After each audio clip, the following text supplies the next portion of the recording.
Ek het 'n hele paar jaar terug 'n TV gekry en toe ek daai TV kry, soos ek so excited om hom oop te maak en toe kom in die boks uit al, toe sê die Here vir my, vat hierdie TV en gee hom weg.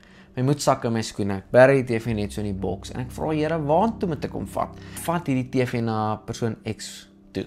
En ek gaan gou vinnig op Facebook en ek kry sy naam en ek tik vir hom 'n boodskap. Ons het mekaar geken, ons is nie huisvriende, ons weet van mekaar. En ek sê vir my, hey, ek voel die Here sê ek moet my TV vir julle gee. Waar kan ek dit aflaai? En hy sê vir my, vat dit na my vrou se werk toe. Sy is daar en hy stuur sy vrou se nommer. Ek kom maar aan, klop aan die deur, stap by die werk en groet al die dames. Ek sê vir die vrou, hey, jou man gesê ek moet nie toe kom, maar die Here het nou net vir my gesê ek moet my TV vir julle gee.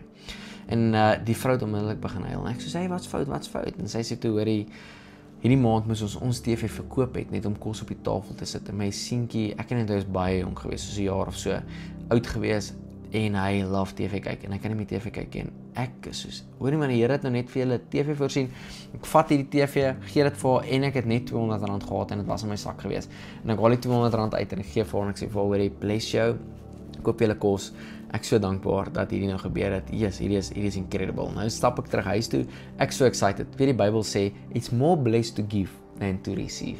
En ek stap huis net met TV weggegee. Man, ek wil nie vir jou sê is 'n paar dae gewees. Ek dink dis dieselfde week. Hier is 'n klop aan ons deur. My ma sit buitekant op die stoep. Sy is op die telefoon.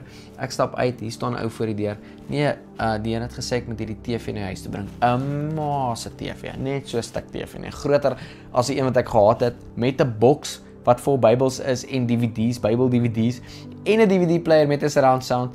En ek dra ek hierdie TV in my ma. Ek weet nie wie se op die telefoon was, maar sy sê, kyk hoe bless die Here nou my kind weer met 'n groter TV.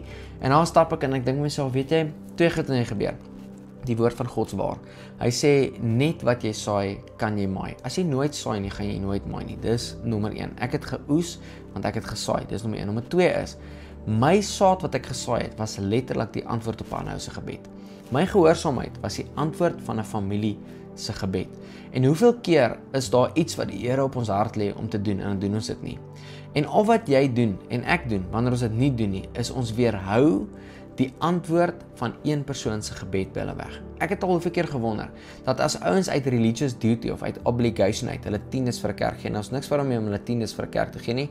Ek is 'n groot voorstander daarvan en ek sal nog 'n video oor dit maak. Dat 'n ou sy R100,000 'n maand vir die kerk gee. Wat as hy gehoorsaam was teenoor die Here? Ek sê nie hy is nie, maar kom ons sê die Here wil hê hy moet dit eintlik op 'n ander plek gee, maar uit sy religious duty of obligation bly gee net in dieselfde plek. En daar gebeur nie regtig iets met sy geld nie. Wat as hy die R100,000 kon vat en dit vir 'n bediening kon gee wat eintlik besig is om siele te wen en 'n impak te maak in die koninkryk van God? Hoeveel meer lewens sou dan verander het as gevolg van een ou se gehoorsaamheid? En ek en jy vandag staan voor keuses daagliks.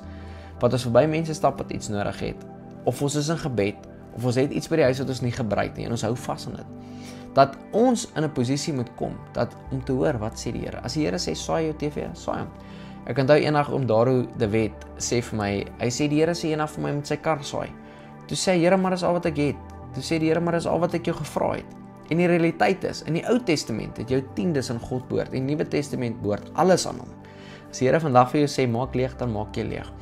En wanneer jy leeg maak en in gehoorsaamheid gee, dan sal God weer dit herstel, want hy is 'n rewarder. Dis wie hy is. En sy woord is waar.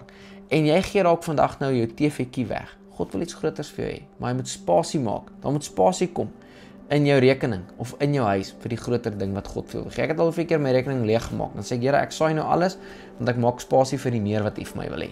Want ons goed wat ons wil doen vir die koninkryk. En dan kom die Here net weer op dit. Dan maak hy net weer my rekeningkie vol op 'n heeltemal 'n ander manier. Want God is so goed en so getrou. En wanneer ek en jy in totale gehoorsaamheid beweeg, dan word die wêreld rondom ons gebless. En die Bybel sê so mooi, hy sê gehoorsaamheid is baie beter as offerande. Dit is beter om gehoorsaam te wees as om iets om op te offer. Altyd beter om gehoorsaam te wees as om iets op te offer.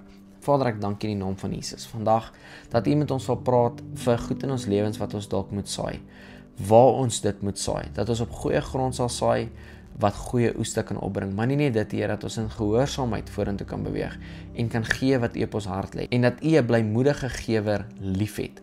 In Jesus se naam bid ek dat ons blymoedige gewers sal wees. Dat ons hande oop sal wees en dat ons enige tyd reg sal wees om enige iets te laat gaan wat U wil hê ons moet laat gaan en na die regte plekke toe dit sal stuur sodat ander persone rondom ons se gebede verhoor kan word deur ons lewens. In Jesus se naam bid ek dit.